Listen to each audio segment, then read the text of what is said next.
তিন number point আমরা most important point আলোচনা করব যে আমরা এই যে এত এত নাম্বার এই সাবজেক্ট থেকে আসছে এগুলো আমরা কোথা থেকে পড়বো কিভাবে पढ़बो। ना थके है पाओ कभी और ना ही हिम्मत हारेंगे, हमने देखे ऐसे कई दौर और आज भी हिम्मत नहीं हारेंगे। तो जय हिंद नमस्कार साथियों, কেমন আছো? আশা করছি ভালো আছো এবং নিজের নিজের তৈরির সঙ্গে মস্ত আছো। তো দেখো অনেক দিন পর তোমাদের ডাব্লিউবিপি নিয়ে একটা ভিডিও, ঠিক আছে? আজকের ভিডিওতে কি কি থাকবে ভালো করে মনোযোগ সহকারে প্রথমে শোনো।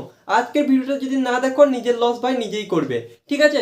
অনেকে ভাই তোমাদের ডাব্লিউবিপির কাট অফ সম্বন্ধে বলে চলে যাই, কিন্তু আজকে আমি তোমাদেরকে এ টু জে সমস্ত কিছু তুলে ধরবো ডাব্লিউবিপি, ঠিক আছে?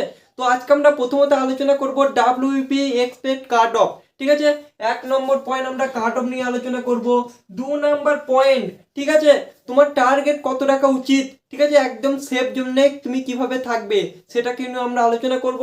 এবং তিন নাম্বার মোস্ট ইম্পর্টেন্ট পয়েন্ট যে তোমরা নাম্বার পাবে কি করে, আমাদের ডাব্লিউপি তে তোমরা নাম্বার পাবে কি করে। একটা কথা সবসময় মনে রাখবে, ডাব্লিউপি তে ভাই একটাই এক্সাম, এক্সাম যদি ভালো করে ভালো নাম্বারের সঙ্গে পাস করো তোমার চাকরি আটকাবার কারো ক্ষমতা নেই। যতই দুর্নীতি হোক যতই যাবে হোক, তুমি যদি একবার ভালো নাম্বার পেয়ে পাস করো তোমার চাকরি আটকাবার ক্ষমতা কারো নেই, ঠিক আছে? তো তিন নাম্বার পয়েন্ট আমরা মোস্ট ইম্পর্টেন্ট পয়েন্ট আলোচনা করব যে আমরা এই যে এত এত নাম্বার এই সাবজেক্ট থেকে আসছে এগুলো আমরা কোথা থেকে পড়বো কিভাবে পড়বো। সো ভিডিওটি বিশাল ইম্পর্টেন্ট হতে চলেছে। সো প্রথম থেকে লাস্ট পর্যন্ত মনোযোগ সহকারে দেখো। তো চলো ভিডিওটি আমরা শুরু করি। প্রথমত ডাব্লিউবিপি এক্সপেক্ট কাট অফ বলার আগে একটা কথা ভালো করে মাথার মধ্যে ঢুকিয়ে নাও, আমাদের ডাব্লিউবিপির কোশ্চেন প্যাটার্ন কি হয়। দেখো ডাব্লিউবিপি তে ম্যাথ থেকে আমাদের 25টা কোশ্চেন থাকে, জিকে থেকে আমাদের 25টা কোশ্চেন থাকে, জিআই মানে যেটাকে তোমরা রিজনিং বলো সেখান থেকে 25টা কোশ্চেন থাকে, আর আমাদের মোস্ট ইম্পর্টেন্ট যেটা তোমাকে সিলেকশন পেতে সাহায্য করে এই 10 নাম্বার ইংলিশ থেকে থাকে, ঠিক আছে? ম্যাক্সিমাম স্টুডেন্ট এই তিনটে থেকে কিছু না কিছু নাম্বার পায়, বাট এখান থেকে কিন্তু 10-এর মধ্যে 0 বা 10-এর মধ্যে 2 নাম্বার পেয়ে আমাদের সিলেকশনটা পায় না। তোমরা একটা কথা সবসময় মনে রাখবে, এই 10 নাম্বার ইংলিশ এটাকে যারা ছেড়ে দেবে তারা ভাই সিলেকশন পেতে কিন্তু অনেকটাই কষ্ট হবে, ঠিক আছে? সো কোনো বিষয়কে আমরা ছাড়লে হবে না। সো আজকে আমরা পাই টু পাই আলোচনা করব আমরা কিভাবে পড়বো, তার সঙ্গে আমরা দেখে নেবো আমাদের কাট অফ কত গিয়েছে এবং আমাদের টার্গেট কত রাখা উচিত। সো প্রথমত আমরা ম্যাথ নিয়ে আলোচনা করি, ঠিক আছে? ডাব্লিউবিপির ম্যাথ এমন একটা ম্যাথ যেখান থেকে তোমার যদি ক্যালকুলেশন একটু ভালো হয় তোমার এখান থেকে 22 থেকে 23টা কোশ্চেন আরামসে করে আসতে পারবে, ঠিক আছে? যারা ম্যাথে একটু দিমাগ আছে তারা এখান থেকে 22 থেকে 23টা কোশ্চেন নর্মালি করে আসতে পারবে। বিকজ একটা কথা মাথায় রাখবে, ম্যাথ তোমার সাবজেক্টের বাইরে বা সিলেবাসের বাইরে কিন্তু আসবে না। তুমি যদি পাটিগণিতটাকে ভালো করে পড়তে পারো, পাটিগণিতের মধ্যে একটা চ্যাপ্টার বলে দিচ্ছি পার্সেন্টেজটা তোমরা প্রথম থেকে ভালো করে পড়ো, এখান থেকে 5 থেকে 6 নাম্বার চলে আসে, ঠিক আছে? সো এটাকে তোমরা ভালো করে করো। মেন কথা হচ্ছে পাটিগণিতটাকে তোমরা গুলে জল খেয়ে নাও, ঠিক আছে? তার পরবর্তী পদক্ষেপ আমি তোমাদেরকে পরবর্তী ভিডিও বানিয়ে দেবো। সো ডাব্লিউবিপি তে তোমাদের ম্যাথ থেকে ভাই 22 থেকে 23 নাম্বার পেতেই হবে। বিকজ একটা কথা মাথায় রাখবে, তোমাদের ভাই দুর্নীতি কেউ আটকাতে পারবে না, যতই আটকা কম আটকাতে পারবে, কিন্তু ভাই সম্পূর্ণ আটকাবার ক্ষমতা কারণ নেই, এটা আমি ইউটিউবে বলে দিচ্ছি, ঠিক আছে? বিকজ তোমরা আমাদের পরিস্থিতি ভাই সম্পূর্ণরূপে জানো। তো তোমাদের একটাই কাজ, তোমাদের কাজ কি, তোমাদেরকে পড়াশোনা করে নাম্বারটা পেতে হবে। দেখো 85-র মধ্যে তোমরা যদি 70 নাম্বার পাও ভাই তোমাদের কারো ক্ষমতা নেই, যত দুর্নীতি হোক তোমাকে আটকাবার ক্ষমতা ভাই কারো নেই, ঠিক আছে? কথাটা মনে রেখো। ম্যাথ থেকে তোমাকে 22 থেকে 23 নাম্বার কিন্তু আনতেই হবে, ঠিক আছে? কিভাবে আনবে তাও একটু বলে দিচ্ছি। তো এখান থেকে একটু দেখে নাও। জিকে, দেখো জিকে হচ্ছে তোমরা সাগর বলো, এটা হচ্ছে এসএসসি জিডির বেলায়, কিন্তু ভাই পশ্চিমবঙ্গের বা ডাব্লিউবিপির পরীক্ষায় জিকে কিন্তু সেরকম সাগর নয়। তোমাকে একটা কাজ করতে হবে, ইউটিউব থেকে বিরতি থাকতে হবে, ঠিক আছে? এই তোমার জিকেটা স্ট্রং করার জন্য, ডাব্লিউবিপি জিকেতে ভালো হওয়ার জন্য তোমাকে একটা কাজ করতে হবে, ইউটিউব থেকে বাদ দিতে হবে। ইউটিউবে কোনো চ্যানেলে দেখাবে টপ 20 জিকে, এখান থেকে ভাই 100% কমন যোগ্য কোশ্চেন, এগুলো সম্পূর্ণ ফেক। আরে জিকে কেউ কমেন্ট দিতে পারে? কোথা থেকে পড়বে? কারেন্ট অ্যাফেয়ার্স দিয়ে দেবে। তো জিকে ভাই কমন দেওয়ার ক্ষমতা কারো নেই। তোমাদেরকে আমি একটা কথা বলছি, তোমরা যে কোনো একটা বই নাও, ঠিক আছে? সেই বইটার তোমরা সিলেবাসটাকে ভালো করে কমপ্লিট করো এবং যেই চ্যাপ্টারটা পড়বে বা যেই বিষয়টা পড়বে সেই বিষয়ের উপর তোমরা মক টেস্ট দাও, তাহলে আশা করছি তোমার এখানে বেশি বলবো না 15 থেকে 20 নাম্বার কিন্তু নর্মাল হয়ে যাবে, ঠিক আছে? তোমাদের সর্বনিম্ন নাম্বার 15, সর্বোচ্চ নাম্বার 20, কিন্তু যদি একটা বই যদি ভালো করে পড়ো তাহলে কিন্তু হয়ে যাবে। আমি একবারের জন্য বলবো না যে জিকে তে তুমি 25-এর মধ্যে 25 পাবে, এটা কিন্তু কখনোই সম্ভব নয়। ঠিক আছে, নর্মাল ছেলেদের জন্য এটা কিন্তু কখনোই সম্ভব নয়। তো যেটা সম্ভব সেটা ভাই বলছি, ভালো করে মনোযোগ সহকারে শোনো। জিকে ভাই কোনো ইউটিউবারের পেছনে ছুটবে না, জিকে ভাই নর্মাল বই থেকে পড়বে। ঠিক আছে, বই ভালো করে না পড়লে জিকেতে কখনো সাকসেস পাবে না।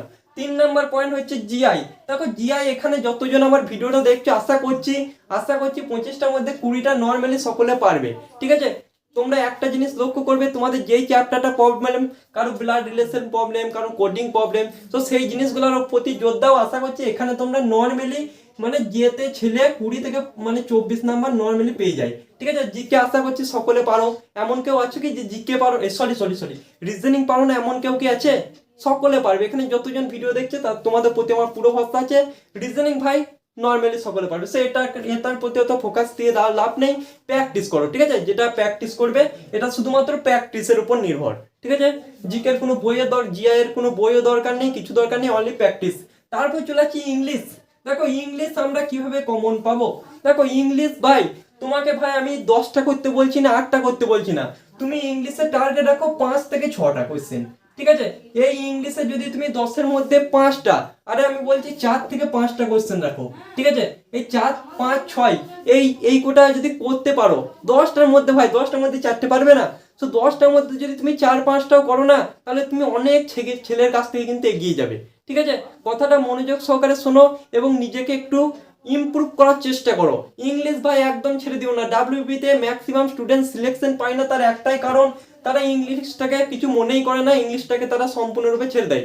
আরে ভাই ইংলিশ 10 নাম্বার, এখানে এত নাম্বার আমরা টেনে দেবো, কিন্তু এভাবে ভাই সিলেকশন হয় না, সেটা সকলেই জানে, বা সকলে জানে না, সো জেনে নাও। ঠিক আছে, ইংলিশটাই তোমাকে 4 থেকে 5 নম্বর কিন্তু পেতেই হবে, তবেই কিন্তু তোমার সিলেকশন হবে। এই 4-5 নম্বর না পেলে কিন্তু সিলেকশন হবে না। ঠিক আছে, সো এটাকে তোমাদেরকে এটা বলার কারণ হচ্ছে তোমরা যাতে এটা পড়ো। ঠিক আছে, এবার তোমাদের কোশ্চেন আমরা কিভাবে পড়বো। তো জিকে আমি তোমাদেরকে বলে দিলাম, প্রথমে একটা ভালো বইয়ের কনসেপ্টটাকে ক্লিয়ার করো, বা চ্যাপ্টার মনে করো ভূগোলের একটা চ্যাপ্টার পড়লে, ঠিক আছে, সেই চ্যাপ্টারটা ভালো করে পড়ো। সেখান থেকে এবার তোমরা প্র্যাকটিস দাও বা মক টেস্ট দাও বা কোনো ইউটিউব চ্যানেলে সাহায্য নিতে পারো। কিন্তু প্রথম থেকে যেভাবে ইউটিউবে ভরসাই করবে সেটা কিন্তু কখনোই হবে না। আর 2 নাম্বার হচ্ছে ম্যাথ। তো ম্যাথের ভাই পাটিগণিতটাকে ভালো করে পড়ো। ঠিক আছে, তার মধ্যে যেগুলা ইম্পর্টেন্ট চ্যাপ্টার, যেমন হচ্ছে তোমার পার্সেন্টেজ আছে, লাভ ক্ষতি আছে, প্রফিট লস আছে, সেই এগুলা ভালো করে মনোযোগ সহকারে পার্সেন্টেজ তোমরা যে কোনো বইয়ের সাহায্য নিতে পারো, সুবিদ দাস। আর একটা কথা সবসময় মনে রাখবে, সবকিছু কিন্তু ইউটিউবে হয় না। ইউটিউবে তোমাদের এখন যা ইউটিউব যে প্ল্যাটফর্ম করে দিয়েছে এখানে শুধু প্র্যাকটিস হবে। ঠিক আছে, বিকজ এখন সকল স্যাররাই কি করছে, তাদের পেড ব্যাচ নিয়ে চলে আসছে, আমাদের পেড ব্যাচে জয়েন করো, সেখানে বেসিক ক্লিয়ার করো এবং আমাদের ইউটিউবে কি করো মানে প্র্যাকটিস দাও। ইউটিউব তুমি প্র্যাকটিসের জন্য রাখতে পারো, কিন্তু আমি বলবো বেসিকটা ক্লিয়ার। যদি কোনো ভালো চ্যানেল পাও, আমি তোমাদেরকে বেস্ট চ্যানেল বলেও দিয়েছি, বাট সেটা এসএসসি জিডির জন্য, সেখানে যদি দেখো যে ভালো বেসিক ক্লিয়ার করাচ্ছে, সো সেখান থেকেও বেসিক ক্লিয়ার করতে পারো।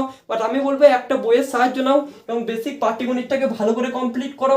ঠিক আছে, পাটিগণিতটা ভালো করে কমপ্লিট করো। এসএসসি জিডিতে সরি ডাব্লিউপিতে আমাদের পাটিগণিত থেকে ম্যাক্সিমাম কোশ্চেন পড়ে। তোমাদেরকে বললাম পার্সেন্টেজ এমন একটা চ্যাপ্টার, যেই চ্যাপ্টার সঙ্গে তোমার সমস্ত চ্যাপ্টার লিঙ্ক আছে, আর এখান থেকে 5 থেকে 6 নাম্বার পড়ে যায়। ঠিক আছে, এই চ্যাপ্টারটা প্রথমত ভালো করে করো। আর একটা হচ্ছে রিজনিং তোমাদেরকে সেরকম করতে হবে না।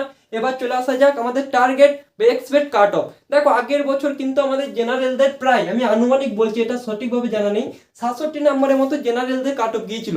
এবার অনেকে কোশ্চেন করবে আমি এসসি আছি, এসটি আছি, ওবিসি আছি, সো সেসব নিয়ে ভাই কাট অফ নিয়ে এখন থেকে চিন্তা ভাবনা করে কোনো লাভ নেই। তোমাদের একটাই টার্গেট রাখো, 85-র মধ্যে 70 নাম্বার কিন্তু আমাদেরকে পেতে হবে। এটা বলছি যদি দুর্নীতি হয়, তাহলে তোমার নাম্বার যদি এত নাম্বার থাকে, তাহলে ভাই কোনো দিকে তাকাতে হবে না। বিকজ এখন কাট অফের যুগ ভাই, তোমার দিন দিন কিন্তু কম্পিটিশন বাড়ছে। সিজিএল এর ছেলে মেয়েগুলো এখানে পরীক্ষা দেবে, তোমার এনডিএ ছেলেগুলো এখানে পরীক্ষা দেবে, এয়ারফোর্সের ছেলেগুলো এখানে পরীক্ষা দেবে। মানে পশ্চিমবঙ্গের যত যারা যারা মানে কি বলে টিচারের প্রিপারেশন করছে, তারাও কিন্তু ডাব্লিউবি তে পরীক্ষা দেবে, কাট অফ পারবি। ঠিক আছে, ডাব্লিউবি তে কাট অফ কিন্তু কমবে না। তো টার্গেটটাকে যদি তোমরা উপরে, এত কাট অফ কিন্তু কখনোই যাবে না, তো তোমরা যদি টার্গেটটাকে উপরে রেখে চলতে পারো, তাহলে ভাই সিলেকশন কেউ আটকাতে পারবে না। আর একটা কথা মনে রাখবে, ডাব্লিউবি তে তোমার মেডিকেলও নেই, আর ফিজিক্যাল এখানে যতজন আছো আশা করছি 6.5 মিনিটে 16 মিনিটে আরামসে করে দেবে। তো আর কোনো রকম কোনো বাধা নেই তোমার, শুধু ফিজিক্যাল ওইটা যে কেউ পেরিয়ে যাবে। তোমার মেন হচ্ছে পরীক্ষা। এই পরীক্ষা 85 নম্বরের পরীক্ষাটাই তুমি যদি 65 থেকে 70 নাম্বার পাও তাহলে ভাই তোমার চাকরি কিন্তু পাক্কা। ঠিক আছে, 2025-এর মধ্যে তুমি ডাব্লিউপির বর্দিতে কিন্তু চলে আসতে পারবে। সেই টার্গেটটা আশা করছি বড় হতে পারে, কিন্তু একটু যদি কি বলতো একটু যদি প্র্যাকটিসের মধ্যে যাও তাহলে ভাই কিছু বড় নয়। আর ডাব্লিউপির কোশ্চেন কিন্তু হার্ডও হয় না সহজও হয় না, মিডিয়াম লেভেলের হয়। ঠিক আছে, ইংলিশটাকে ভালো করে পড়ো, যেভাবে বললাম সেভাবে করো। আশা করছি তোমার ডাব্লিউপির স্বপ্নে এই বছর পূরণ হবে। আর তোমাদেরকে তো আমি টার্গেট দিয়ে দিলাম 65 থেকে 70টা কোশ্চেন 85-র মধ্যে করতে হবে। আর ইন্টারভিউয়ে একটা সত্যি কথা বলে দিচ্ছি, 10 থেকে 11 নাম্বার নর্মাল কিছু বলতে না পারলেও দিয়ে দেয়। ঠিক আছে, 15-র মধ্যে ইন্টারভিউ হয়, মানে 65 আর 10-এ কত হচ্ছে প্রায় 75, সো 100-এর মধ্যে 75 নাম্বারের সিলেকশন কিন্তু পাক্কা। ঠিক আছে, সো 65 ধরলাম, আর যদি তুমি 70 পাও তাহলে ভাই এটা 80 হয়ে যাচ্ছে। সো চিন্তার কোনো কারণ নেই, যতই দুর্নীতি হোক আমাদেরকে সিলেকশন পেতে হবে। সো আশা করছি এই বছর দুর্নীতি অনেক কম হবে, বিকজ আমাদের সমস্ত আন্দোলনও কিন্তু চলছে। সো দেখা যাক কি কদ্দূর হয়। বা তোমাদেরকে সবসময় নেগেটিভ ভাবটা দেখতে হবে, মনে করো দুর্নীতি হবে সবকিছুই হবে, বাট আমাদেরকে সেখানের মধ্যেও সিলেকশন পেতে হবে। তো সিলেকশন পেতে গেলে একটা কাজ করতে হবে, সেটা হচ্ছে নাম্বার তুলতে হবে। সো ভিডিওটা কেমন লাগলো অবশ্যই জানাবে। আর কোনো রকম কোশ্চেন থাকলে কমেন্ট বক্সে করবে, আমি তোমাদের সকল কোশ্চেনের উত্তর দেওয়ার চেষ্টা করব। তো চলো, জয় হিন্দ, বন্দে মাতরম। সকলে প্রিপারেশন সঙ্গে ব্যস্ত থাকো। আর একটা মেন কথা, তোমরা যেন ফিজিক্যাল যেতে মানে পিছু পা হও না, পড়াশোনাটা করো, তার সঙ্গে ফিজিক্যাল ফিটনেসটাকে বজায় রাখো। তো চলো, জয় হিন্দ, টেক কেয়ার, নিজের খেয়াল রাখবে।